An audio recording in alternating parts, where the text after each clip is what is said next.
Hey, what's going on, everybody? Welcome to the channel today. If you enjoyed this review, please drop a like and please subscribe down below. I appreciate all the support from everybody.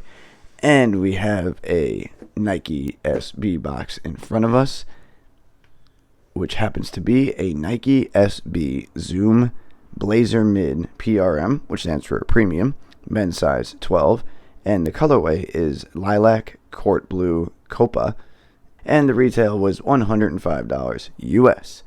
This particular pair released a little while ago. It was in, I believe, June 28th of this year, 2021, for $105 US. And this is what we are looking at today.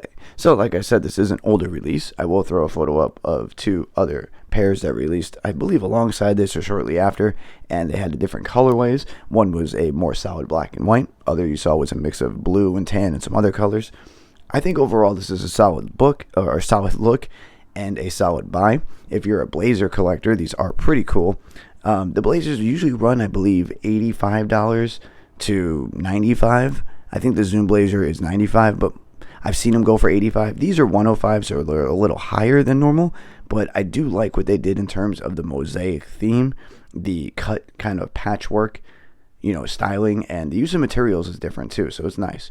So starting with the midsole, we have this kind of greenish, grayish color. It's like a pastel muted green. It's an interesting color. It has like a shade of like lime in a way, but not. That same color comes across the midsole here on the toe box. That's all highlighted by the white midsole that comes out. A couple of textured rubber pieces right along the side. Your outsole is a deep blue with a little bit of a speckle. As you can see across there, that is not dirt or dust. That is speckle on the paint. And your paneling is the most interesting thing. So we have this nice, I don't know what you would call it. It looks like it'd be corduroy, but it's not. It's like a rough, feltish, I don't know, it's really hard to describe this material. It's followed up by a suede material on the dark or lighter blue panel. This is more like a navy. You got a lighter blue. Then you have this nice Caribbean water looking leather, which feels really nice to the touch, soft, flexible. That same blue right here is used up along the eyelets right here. That is also the same material. It's hard to describe really what this is. It feels like a Durabuck, Nubuck, but it's got this weird rib texture. It's just a weird material. This is actually embroidered and stitched on for the middle part of the swoosh in that purple. The purple highlighted up here is a suede material, which the swoosh is then extended and finished off by a red piece of leather. So, like I said, the blocking, the patchwork, I like what they did here. It's unique. I think it's a solid sneaker for $105 too, and the quality is pretty good. You have another piece of suede on the eyelets that are separated in red and blue.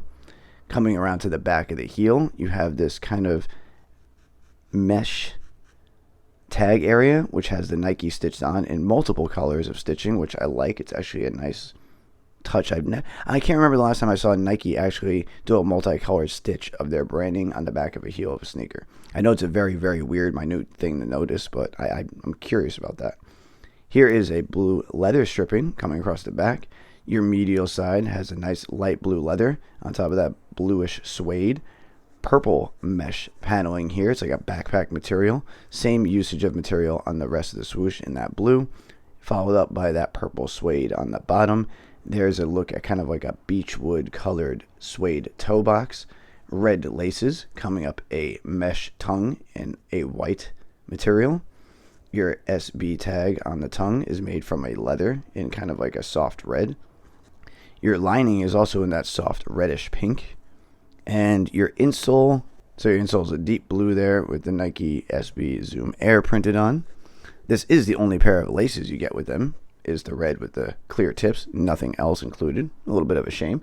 And then here is the way it is blocked on the other shoe. And as you can see, I believe there is no difference. They're blocked pretty much exactly the same. And we'll just flip it around to give you guys an idea. So overall, I think it's a solid buy for SB collectors, for people in the Blazers. I just think it's a unique matchup. The patchwork, the colors they use, it is a little more geared towards spring and summer. But I think overall, if you want to add them to your collection, I would do it soon. I could see these going up in the future, but now they're not doing too bad. You might be able to get them somewhere in stock. I will leave links down in the description below. If you've never owned a pair of Blazers, Depending on the padding they do, when it has a thinner padding like this, I like to go down half a size because they run a little long. But if they're a more beefed up padding, which you can see, and I know that's hard to tell, I would stay true to size. But in this pair, I would probably go a half a size down. It's normal blazer sizing. That's how I feel about them. But other than that, if you can try these on in store, I would always recommend trying on a new model of sneaker that you've never worn before. Some people have a high arch, some have a low arch, some have wide feet, some have narrow feet, some have average feet with a high arch. It all depends on how they fit you, and some shoes that fit me right might not fit you right. And I just try to give the best sizing advice I can. So, I mean, just do what you can with that. Take it with a grain of salt. I try my best for you guys. But other than that, let me know what you think of this. I'm going to leave the review there. I thank you guys for stopping by today. I'll try to answer back to everybody in the comments. I'm curious what everybody thinks about this pair of Blazer mids. And other than that, I thank everybody for stopping by. I hope you guys stick around. I have more content coming shortly, and I hope everyone has a good day. All right, bye.